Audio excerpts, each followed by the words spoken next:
Hello everyone, this is John and welcome back to Cleanerwatt. As you know, Toyota has really been dragging their feet when it comes to the transition to electric vehicles, but now reality is hitting them smack in the face, and I believe Toyota is beginning to look a little bit like Kodak. They're made by Kodak, so you know they're good. Meanwhile, on the other hand, Tesla has been kicking butt and taking names, and if Toyota doesn't get their act together, they could be a relic of the past in not too long unless they pivot quickly. For some time now, Toyota has been the #1 global auto manufacturer when it comes to number of deliveries per year. And like Toyota, Kodak was once top of their market as well. In 2012, Kodak filed for bankruptcy, and really what led to the decline was their resistance to move into digital photography. And one of the reasons they were so resistant is because a vast majority of their profit came from the film business, and they weren't ready to give up that high margin business.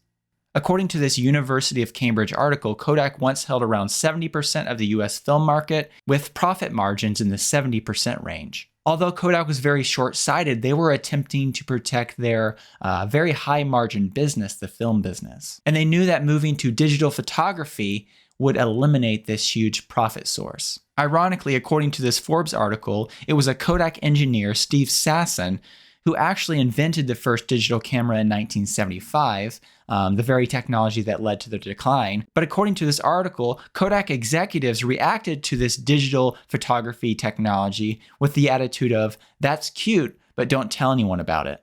Obviously, other companies came to market with digital cameras, and digital cameras started to take off. However, instead of Kodak moving full bore into digital cameras and really trying to be a leader in that space, they instead developed what I'll call a hybrid film camera. Once again, according to this Forbes article, in 1996, Kodak launched their Advantix film cameras, which allowed users to digitally preview their photos before they were recorded onto the film. Unfortunately for Kodak, however, this technology was not really very well received by the market because people wanted either a film camera or a digital camera.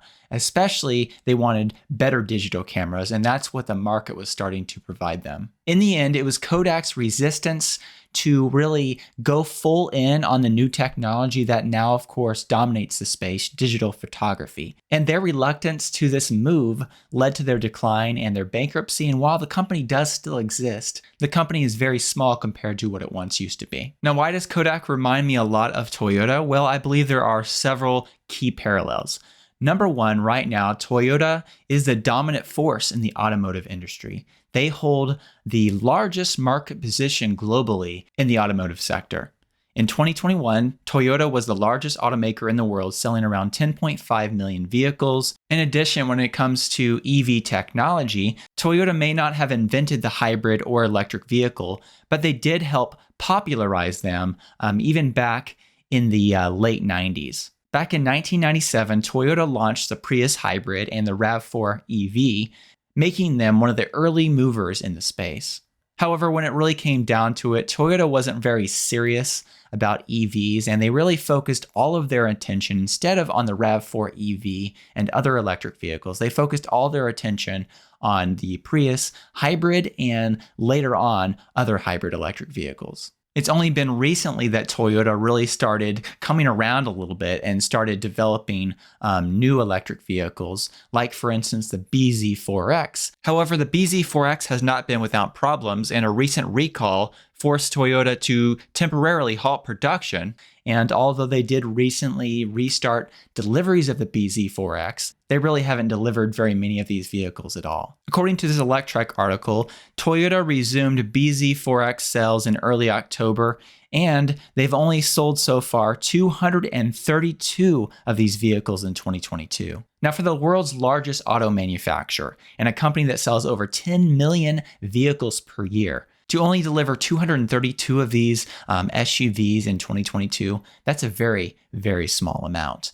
And in addition, this number is not really going to ramp up probably until 2025. According to that same Electrek article, Toyota is considering increasing the production of the BZ4X electric SUV by maybe up to more than 1,000 cars per month, but this article states that that's probably not going to happen until 2025. 1,000 per month in 2025. When I hear that number, I'm like, are you serious, Toyota? 1,000 of these vehicles per month in 2025? With the market so quickly going towards electric vehicles, and that's their plan, that's kind of scary for their future. Now, I do believe that Toyota will be forced to do a lot more than that, and they'll have to move quicker than that if they're going to maintain relevance in the market. And Reuters did put out an article in late October talking about how Toyota was scrambling to reboot their EV strategy. And this article mentioned that they have halted some work on existing EV products, including suspending work on some of the 30 EV projects they announced in December. This article also mentions that this revamping and rebooting could very possibly slow down the ramp of their electric vehicles and the pace at which they can get these new vehicles to market. Toyota has assigned their former chief competitive officer to really oversee and look into this EV reboot. And this article mentions that if they decide to retire the ETNGA platform, once again, the platform that underlies the BZ4X, it could take roughly 5 years for a new platform and new models to come to market. So Toyota has really found themselves wrong on when it comes to technology. They thought that they could ride the hybrid market for a longer period of time. However, the electric market is taking off faster than they expected. And they're seeing companies like Tesla be way more efficient at manufacturing than they are. And really, this is forcing them to really kind of scramble right now. They're really unsure of their path forward right now, from what I can tell. And beyond that, a new EV program is not going to be profitable for some period of time. While Toyota is still a profitable company, as we'll talk about, how long will this profit last when your internal combustion engine sales start to evaporate as the electric market starts to pick up and as consumers demand more and more electric vehicles? Now, on the note of manufacturing efficiency and profitability, as several news outlets have been recently reporting, in the third quarter of 2022, Tesla earned around 8 times as much per car sold, which is nearly an order of magnitude more than Toyota. As Electrek pointed out in this article, Tesla reported $3.29 billion in net profit last quarter compared to Toyota earning 434.2 billion yen, which is roughly 3.15 billion USD. That's despite Toyota delivering almost 8 times more cars than Tesla during the same time. That kind of efficiency and those kind of numbers should strike fear in every Toyota executive. And I believe numbers like this are why Toyota is rebooting their efforts, because they've realized that their current strategy is not going to cut it, and they're not going to stay relevant if a company like Tesla is beating them by a factor of 8x. Tesla has an extreme manufacturing advantage over Toyota today,